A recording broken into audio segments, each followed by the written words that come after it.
buat apa kita diamanahkan sebagai penyambung lidah rakyat, penyambung aspirasi rakyat, katanya ya dipilih oleh rakyat, tapi kita tidak bisa berbuat untuk kepentingan rakyat kita. Saya pikir ngapain? Kita harus dulu di DPR dengan makan gaji yang diberikan negara kepada kita, diberikan fasilitas kepada kita. Ngapain itu?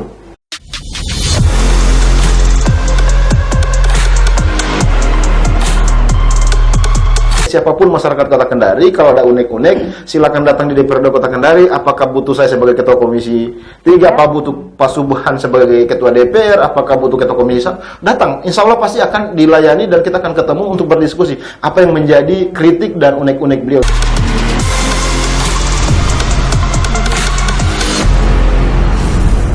Kalau saya membaca media online maupun juga televisi, Pak Rajab itu sangat familiar dengan komentar-komentarnya yang cukup lantang, yang cukup pedas.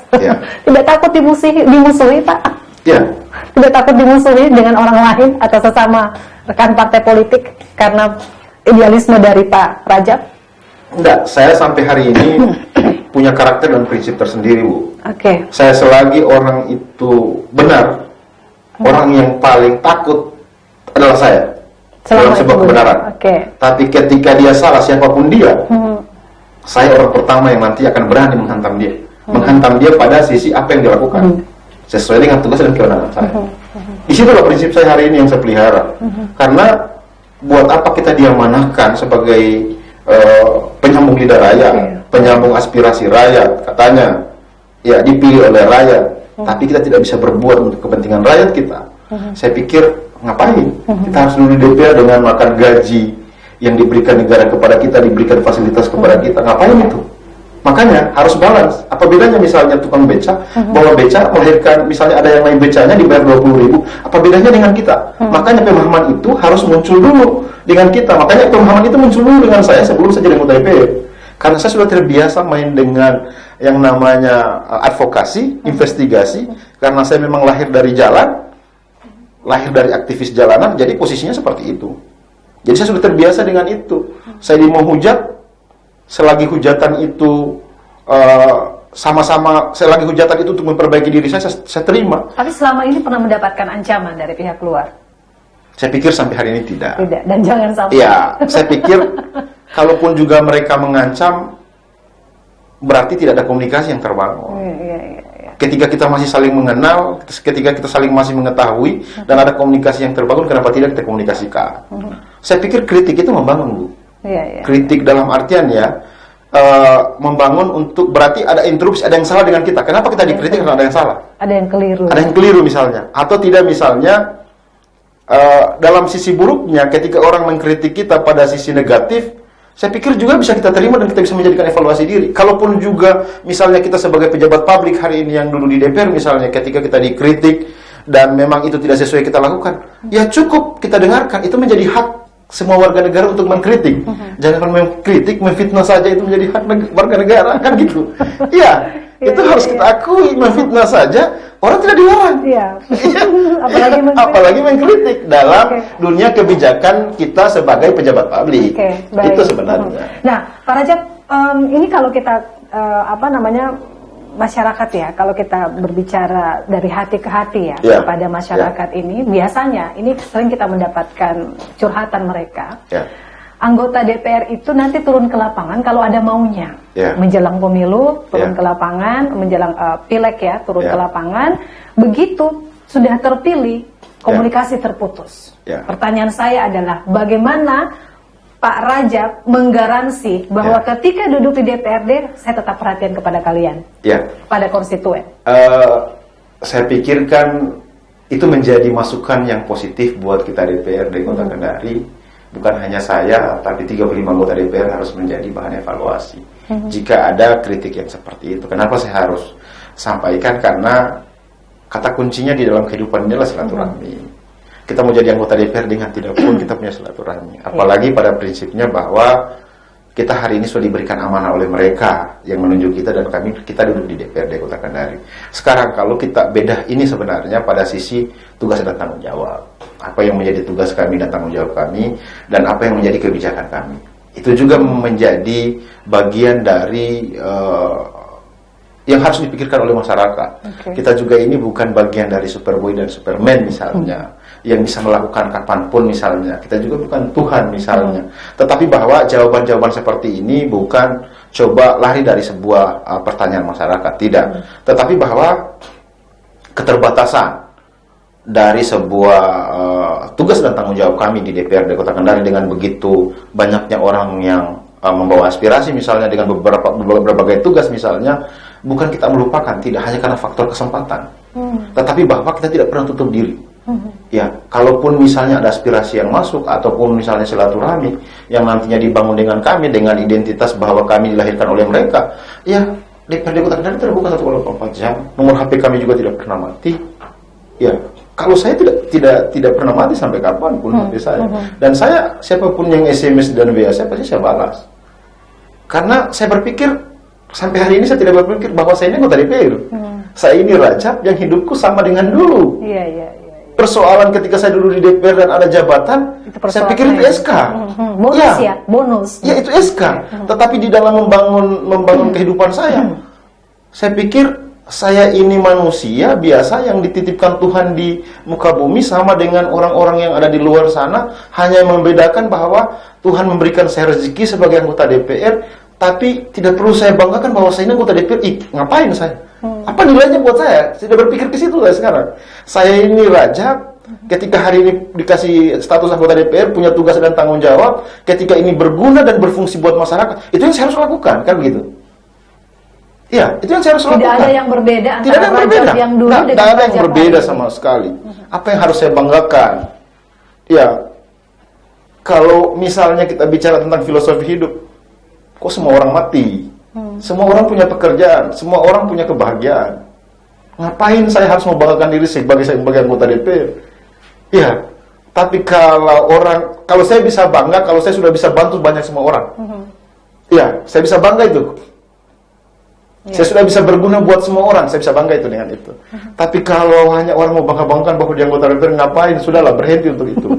Ya, lebih bagus kita. Prestise Pak Rajab ya. Enggak, saya pikir kita mau kejar seperti apapun prestise, kalau prestise itu datang dengan apa yang kita buat, dengan karya yang kita lahirkan, dengan ide yang kita buat, saya yakin dan percaya bahwa siapapun yang ingin merebut prestise itu tidak akan bisa, tetap akan sampai ke kita. Ya, karena orang tidak akan buta dan telinga orang tidak akan pernah tuli dengan apa yang kita buat. Makanya saya coba berbuat saja. Kalaupun hari ini ada yang katanya popularitasku tinggi, silakan. Berarti wajar orang menilai. Tetapi kalau dalam kategori bahwa itu membanggakan saya, tidak. Saya mohon maaf, saya tidak pernah membanggakan diriku dengan kayak begitu. Karena saya cukup hanya berbuat, menjalankan tugas dan tanggung jawab yang diberikan negara. Dan kalau hari ini misalnya ada juga yang mengatakan saya sombong dan sebagainya, saya mohon maaf, bukan itu bagian dari kesombongan.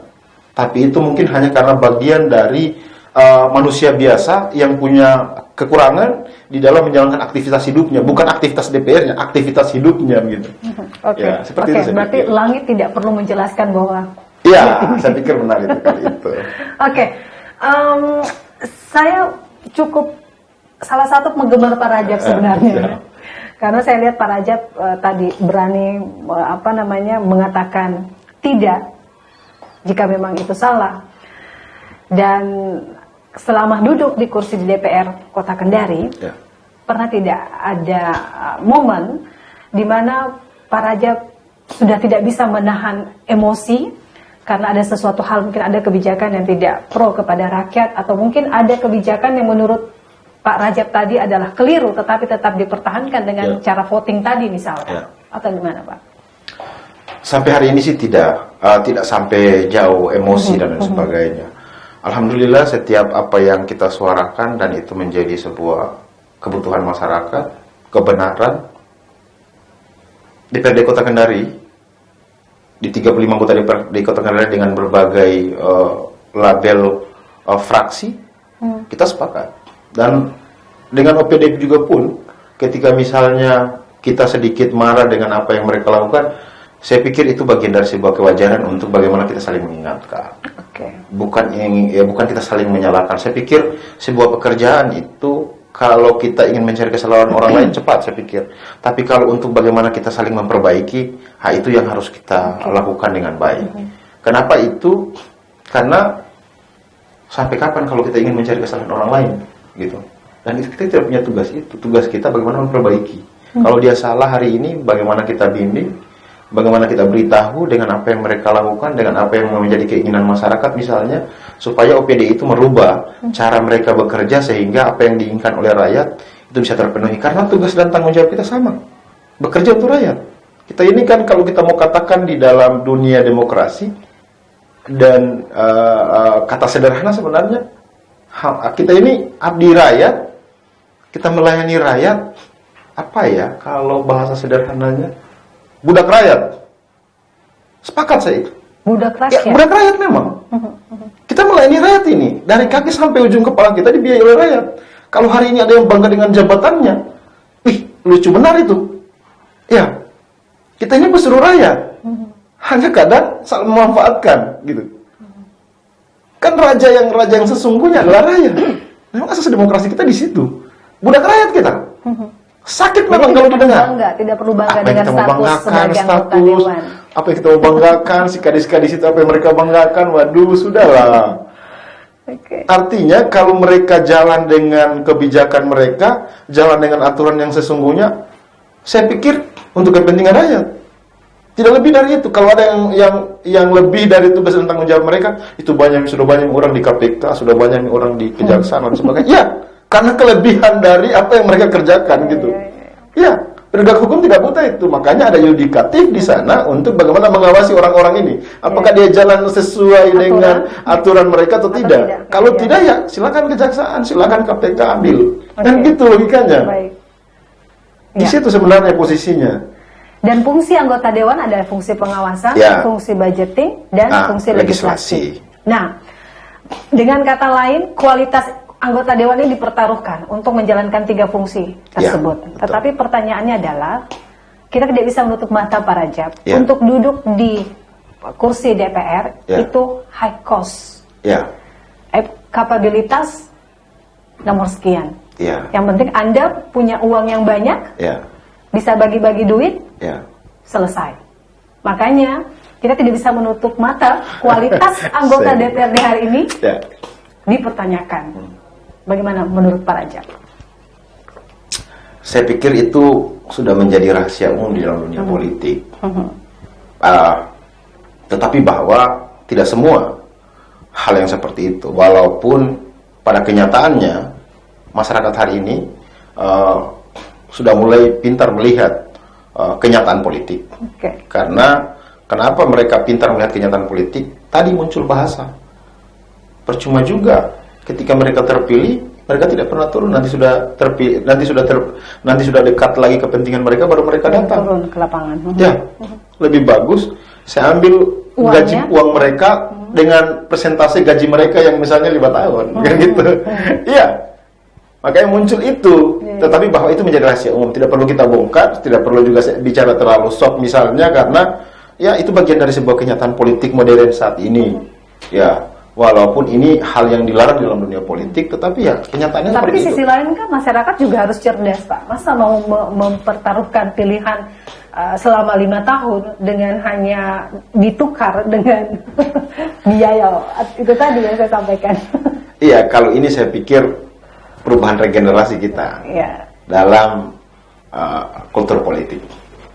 Kalau kita biarkan itu secara alami habis dengan pemikiran yang tadi, saya pikir kita ini sudah sangat jenuh juga dengan investigasi dan advokasi hal yang seperti itu. Tapi bahwa perubahan kultur masyarakat juga tidak berubah. Dalam kategori tadi ada pemikiran-pemikiran yang balance menurut mereka, yang bisa itu dijadikan sebuah inovasi. Inovasi yang saya maksud bahwa dengan tadi misalnya kita bisa menguntungkan secara pribadi. Tetapi ada juga masyarakat. Kan ketika kita melihat itu sebenarnya kita bisa melihat pada tingkat sumber daya manusia. Yang memang butuh seperti itu sebenarnya sumber daya manusianya pasti di bawah.